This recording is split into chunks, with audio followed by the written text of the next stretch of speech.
Coming to you live from day 2 of Money 2020, and we are here with the one, the only, Miles from FV Bank, co-founder and CEO.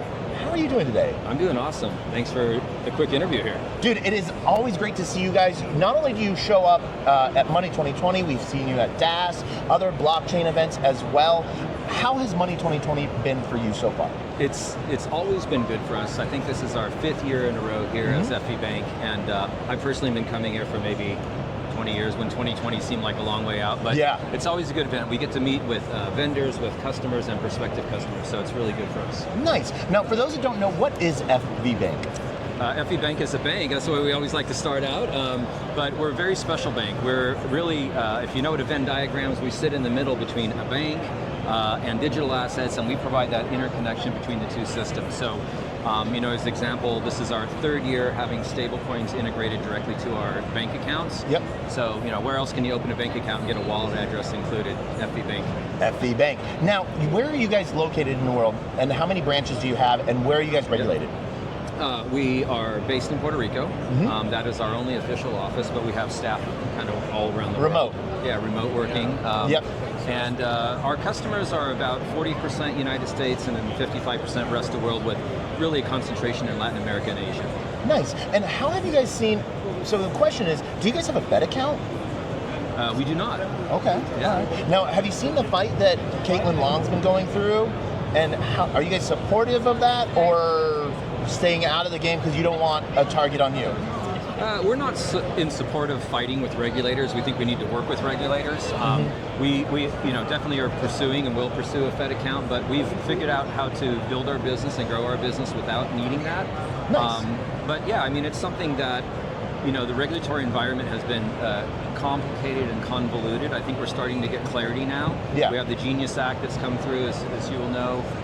I think we'll get the Clarity Act soon, and I think there'll be a warm-up of supporting companies like ours that are trying to find that sweet spot to grow the industry. Now, do you guys only support stables, or do you also support Bitcoin, Ethereum, Solana? Yeah, so we're really unique in that we're also a digital asset custodian. So we have full digital asset custody capability. So you can, you know, have your bank account, perform all your traditional banking transactions, ACH, wire, cross-border payments, but you can also hold your digital assets in custody with us. Amazing. And so you use that as a consumer offering, and so that's really sort of set you guys ahead of the curve. And for anyone that's wondering, like, how easy is it to set up an FV Bank account? For an individual, you can just go online, fill up an online form. It takes about 2 or 3 minutes. Of course, we need to do all of the, you know, AML, regulatory KYC, but you can do it all online. If you're a business, it's a little bit more in-depth because we do cater a lot to Fintech and blockchain companies, and so we have to do a little bit deeper due diligence. But it's all online, pretty straightforward. If you can answer the questions and, you know, your legitimate business, we'll get you onboarded. Now, I might go into some hot territory here, so if you tell me to back off, back off. But we've seen a lot of founders in Web3 getting debanked. Yes. Chase, Wells Fargo, you know, Citi, just magically their line of credit's gone, their assets are frozen, and they're asked to be sent, hey, send us where to send your check of leftover funds eventually. What is FV Bank doing differently? Most of the banks who, the term in the industry is leaned in, right? So you have a bank in the middle of, you know, Nebraska that decides we're going to open up crypto accounts because they want to try to grow their deposit base or grow their revenue. They didn't prepare with a compliance department that actually knew what they were getting into, and so, you know, they start bringing on these accounts and they figure out we're in over our heads, we have to close the accounts. There was also, in the prior administration, there was a lot of regulatory pressure from the regulators to tell those companies to shut down those accounts. So at FV Bank, from day one, we've been built to deal with this particular risk. I've told this story before in interviews, so I'll tell it again because it's still very true, is that you know, there's banks that specialize in like agriculture. Yep. If I have a farm and I want to build a new barn or buy a new tractor, if you specialize in that, you're going to understand the ROI on me building a new barn, or the ROI on me building a new tractor, and how much money you can lend me for that new tractor. If you came to me and wanted to get a loan for a tractor, there's zero chance I understand the risk. Yeah. Right? But if you come to us and you're in the fintech or blockchain space, we understand the risks. And we've built our company from the ground up to understand those risks. And that's why, through the crisis that took place in 23, when a lot of banks were being shut down, we did not. Like SVB as well. Now, where do we see a difference between FVB and SVB? We're really purpose-built. Okay. FV Bank stands for Fintech Ventures. So from day one, we wanted to build a stack that was licensing, have the right licenses, compliance and regulatory, build bespoke for this industry, and tech stack. Okay. Right? So we're vertically integrated and vertically built to serve our customer base. Nice. And so you guys also help like if founders are raising and all of that stuff as well? We are not.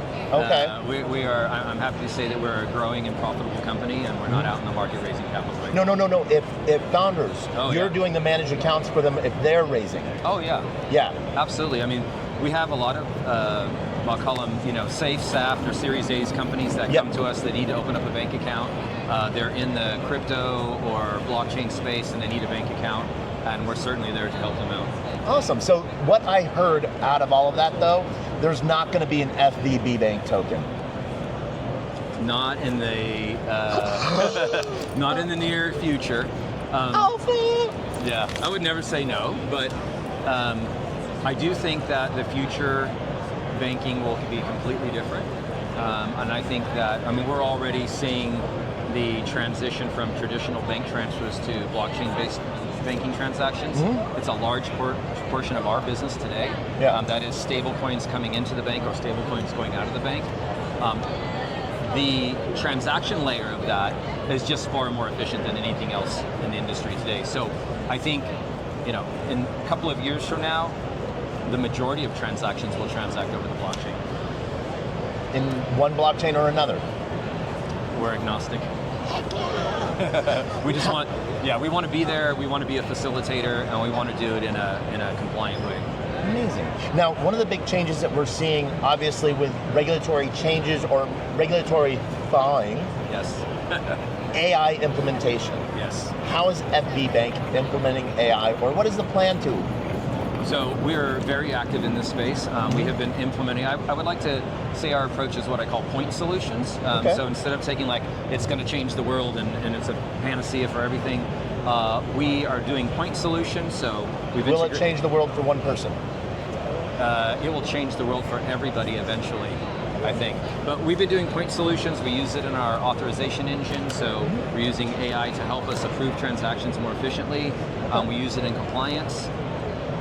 We're using it in sales for harvesting and managing leads and things like that. So we have a number of point solutions that we've integrated. Nice. And we're not going to stop. We're going to keep seeing how efficient we can make the business. All right. And where do you see FB Bank in the next 6 months and a year? In a year, we'll be right back here. Yes, we will. Money 2020. And look, we're going to keep growing. We've built a foundation. So, plan A is just scale our business on that foundation. We've invested a lot in building a unique business, and there's a lot of growth opportunity just to do more of what we already have enabled. But in 26, we plan to get into lending, so securitized loans with Bitcoin as collateral. Okay. That's an area that we're going to move into. And then we're also expanding our BIN sponsorship business. So traditionally, we've only issued Visa cards for FB Bank customers. In 26, we will be launching our BIN sponsorship program where we'll help other brands issue cards throughout Latin America and Asia. Nice. That's pretty cool. All right, so as we wrap this up, any last things you want to say, anything about Money 2020, any interesting talks you have coming up that you're looking forward to, or what you had for breakfast? I just want to say that I go to a lot of events and I meet a lot of people, and this is amazing. So I think it's really cool. Keep it up. Miles, thank you. It is always great to see you around the world, and you guys keep it up. Thank you.